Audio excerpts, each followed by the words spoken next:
23, Katherine was invited to a make-or-break audition in front of music company executives. I don't remember her thinking straight away she'd got the gig, because these things are incredibly difficult. And I remember talking to her afterwards, and she said, "I'm petrified." Despite her nerves, she'd impressed bosses enough for them to offer her a life-changing £1 million contract. Well, it was a huge thing for her to sign that contract. I mean, we just couldn't believe it. You know, I mean, we just didn't think it happened to people, I guess, you know. It's very important in the current media of how you look and how you sound, and she definitely had the whole package. Time to say goodbye. Her first album went straight to the top of the charts, and her follow-up sold by the bucket load. I mean, your little girl's staring at you off the shelf in HMV. It's amazing. It's just, you feel proud and you feel that you can't believe it. Just seeing loads of them on the shelf and thinking, oh my God, it's Katherine. And I still get that shock, I think, when I see a really big poster or see her on television. The winner, Katherine Jenkins, for Second Nature. Katherine had hit the big time, adored by classical boffins and pop fans alike. Oh, I'm so overwhelmed. Thank you so much. I really can't tell you what this means to me. But behind the saintly image, Katherine was harbouring a naughty little secret. In 2008, I'd interviewed her for GQ magazine and casually asked if she'd ever taken drugs. She said she hadn't. I can understand why she wouldn't want to admit to something like that. People try to hide things all the time. People don't want to give everything of themselves over. She knows she can't really mess around. She can't take her foot off the accelerator. She understands her business. It has worked so well for her. I mean, there's not one of us here who wants to have things brought up that we're not proud of. 2 months later, Katherine was back in touch. There was something she wanted to get off her chest.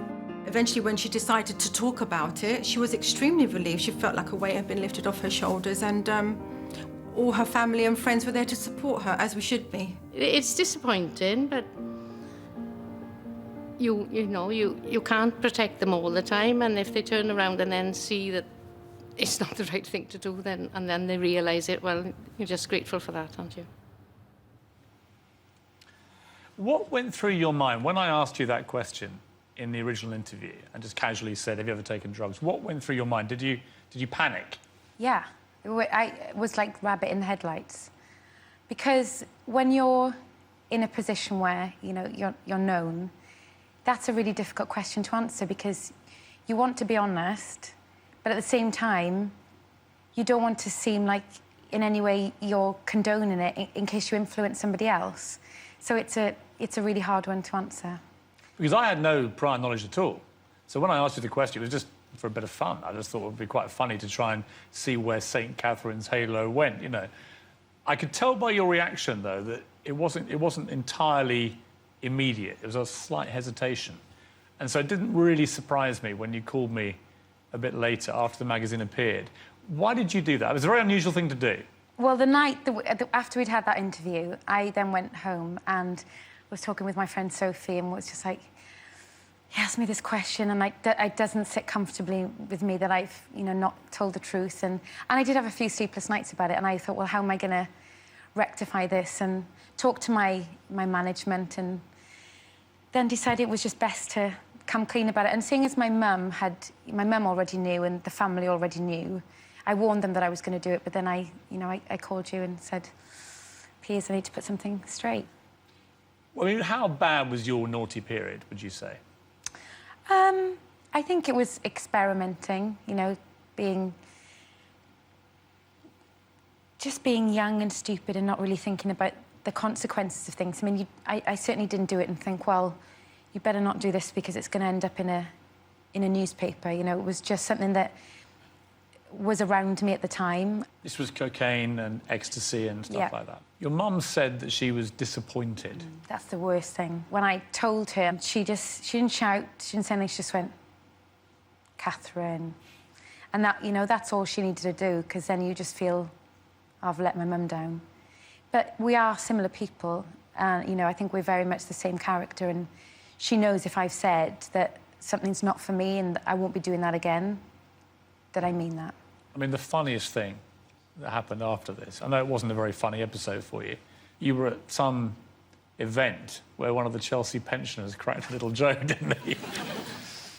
Well, I was singing at the Festival of Remembrance in the Albert Hall, and the sort of story broke on the day that the Festival of Remembrance happened. And everyone in the festival had been brilliant that day and sort of been really supportive, because it had obviously been a bit of a hard day. And just as I was leaving, I saw them leaving, and I go in and I sing to them regularly. And I said, well, I'm going to see you all soon. You know, I was giving them all a kiss. And he said, oh, yeah, aren't you coming in next week? And I said, yes. And he went, don't worry, Kath, we'll get some Coke in for you. Let's go back now to the audition where it all started for you. What was it like, that audition for you? That was frightening. It was so frightening because, firstly, the fact that a record company were even interested in me, as my mum said in the VT, you know, it doesn't happen to us. We couldn't believe that. And then I'd already gone in to meet with them, and they'd heard my demo.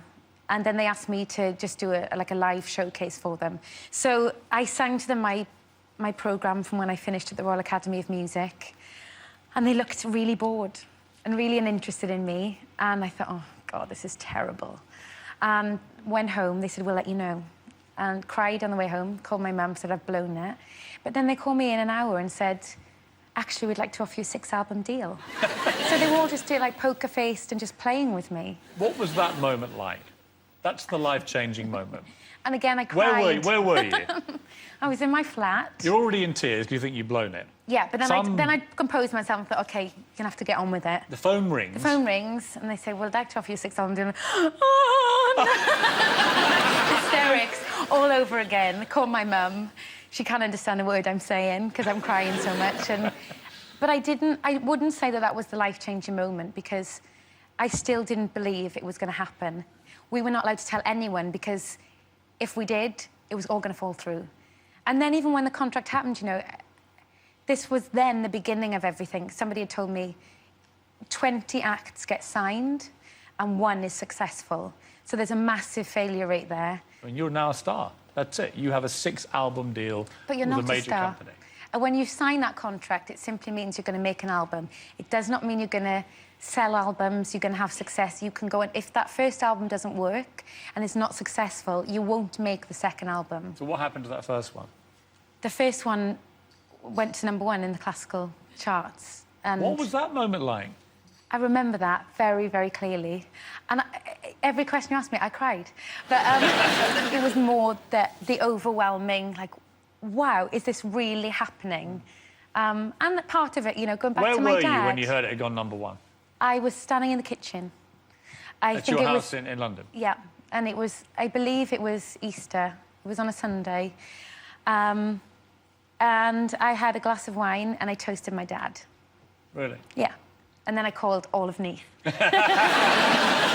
You were the fastest-selling mezzo-soprano in the history of classical music. Fact. Yes.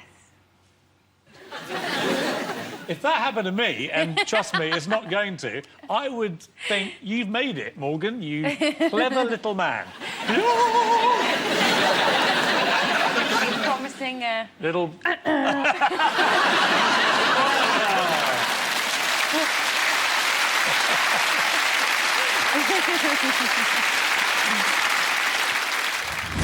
You suddenly discovered, by reading a newspaper, that you had 2 half-sisters.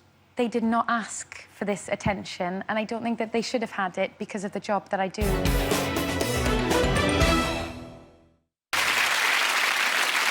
Despite all your success, you are notoriously private, aren't you? I mean, do you actually feel comfortable yet admitting you have a boyfriend? Oh, I'm fine admitting that I have a boyfriend. I think, you know, I think everyone knows that. I just think that there's a fine line. Your boyfriend's famous. He's Gethin Jones, right? So he used to be on Blue Peter. He won Strictly Come... Or he came second, Strictly Come Dancing.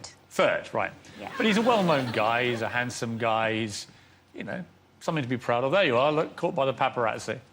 Your work. Why did you say it like that? No, because I know that... I suppose because I know that you're very uncomfortable talking about it in public, and I'm curious as to why. I'm not uncomfortable. You know, I'm very happy in my private life.